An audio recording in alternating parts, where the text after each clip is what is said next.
Fizemos a última viagem, foi lá pro sertão de Goiás.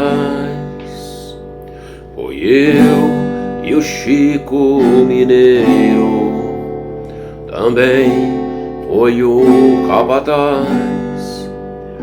Viajemos muitos dias pra chegar em Ouro Fino, aonde passemos a noite numa festa do divino.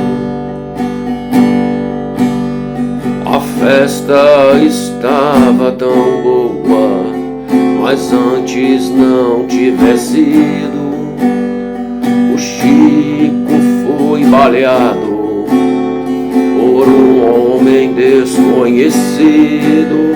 Larguei de comprar a boiada, mataram o meu companheiro.